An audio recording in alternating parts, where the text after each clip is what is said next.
My name is Pastor Al York, and we'd like to welcome you to Truth in the Trenches. Today we're going to be in Proverbs chapter 31, looking at really the whole chapter, but just thinking about verse 1 to get us started. Verse 1 says, "The words of King Lemuel, the oracle which his mother taught him." Chapter 31 of Proverbs, as we have said several times, was written by a king, and his name was Lemuel. He's not mentioned anywhere in the Old Testament, so we really don't know much about him, but we do know he had a mother. Now, I never even had to look that up because verse 1 says so. But what we have in chapter 31 is what Lemuel's mother taught him. So these words are her words, being recorded for us by her son Lemuel. They are obviously inspired of God. All scripture is given by inspiration. And chapter 31 is no different. In verses 1 to 9, this mom instructs her son about his character as a king. We've looked at those things before. But verses 10 to 31 are the most popular and most famous part of this chapter. They're most well known. And here we have a description of the excellent or worthy woman, wife, and mother. And it's easy to read these words, especially in our culture, and think, yeah, here we go again, men telling women how to live their lives, telling them what to do. But this is not men telling women anything. This is a mother telling her son about the virtues of a godly woman. And as verse 1 says, this section of Proverbs 31:10 is an oracle that King Lemuel was taught by his mother. As one reads it, obviously some of the imagery is a bit antiquated in our modern world, but the attitudes are not antiquated. They're not old-fashioned or out of date. Life for women just a few hundred years ago was quite different than it is today, let alone 3,000 years ago when this would have been written.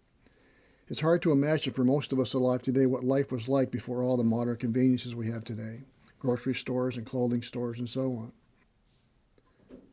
Obviously there were merchants and so on you could buy things, but for the most part, when Lemuel wrote this, you didn't buy clothes. For the most part, you made them. You didn't shop for food. You grew your own food in gardens. You grew your own beef. You milked your own milk. It wasn't because you were poor. It was just how everyone, for the most part, lived. It wasn't like the rich people used tractors and the poor people used oxen. Or the rich people went to grocery stores, but the poor people planted gardens. So everybody was basically in the same boat. Life was very much about planning for the future a long way ahead. Thinking about what needed to be done, not only for today, but planning for tomorrow. And we see these and many other attitudes in this oracle. Raising a family, managing a household was a lot of work. It was hard work. It required diligence, wisdom, strength, forethought, and planning. And there's a great verse in verse 25. It says, this woman smiles at the future. And that's all part of diligence, wisdom, strength, forethought, and planning. That's how you can smile at the future. You're planned for it. You're ready for it. And thinking about women just for a few minutes, I'm reminded that this last year and a half with COVID that we've been going through, much of the care and the burden has fallen on women. The nurses who have cared for those who are sick that we see so often on the news and in hospitals and ERs and emergency rooms, operating rooms, often for the most part are women. Often you have women trying to balance caring for patients and caring for families at home, especially young moms. And I think young mothers with children at home, those who are school age, have borne a great deal of the weight of these days of online schooling and closed daycares and so on.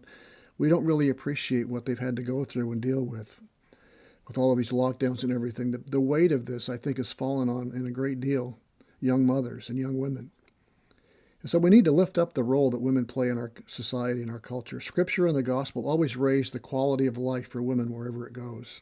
And that needs to continue. Remember to pray for families with young children, women, marriages, because a lot of times these are the age groups who have been affected by jobs. And if women are working outside the home, it's a very stressful time trying to find babysitters, balance homeschooling, juggling so many tasks and responsibilities. We need to pray for them. Pray for strength, that they have strength and the wisdom that they need. And remember to pitch in and help if we are able. Not everybody is, but if for nothing more than just to give them a rest, to give them a break. Remember those who are taking care of us in these difficult days and trying to raise families in these difficult days. To be able to smile at the future is not just blind optimism. It is the result of purposeful, wise preparation and planning with the understanding that if the Lord wills, we will do such and such. And smiling at the future means we are living in the present with virtue, love for God, and a desire to please Him, which means we live for the glory of God and the good of others. So as you read through this chapter, that is the attitude that weaves itself through verses 10-31, and you can't miss it. And it ends with, a woman who fears the Lord, she shall be praised. We need to exalt women. We need to lift up women for the part that they play in our culture, our society, a very, very important, very, very central part. And that's what Scripture does and shows us in this chapter, that they are an integral part to our families and to the health of a society. So be thankful for those women who serve us and have taken care of us so wonderfully over these last few months, and will continue to do so. May this truth guide us and guard us in the trenches of life as we seek to live our lives for the glory of God and the good of others. May God bless.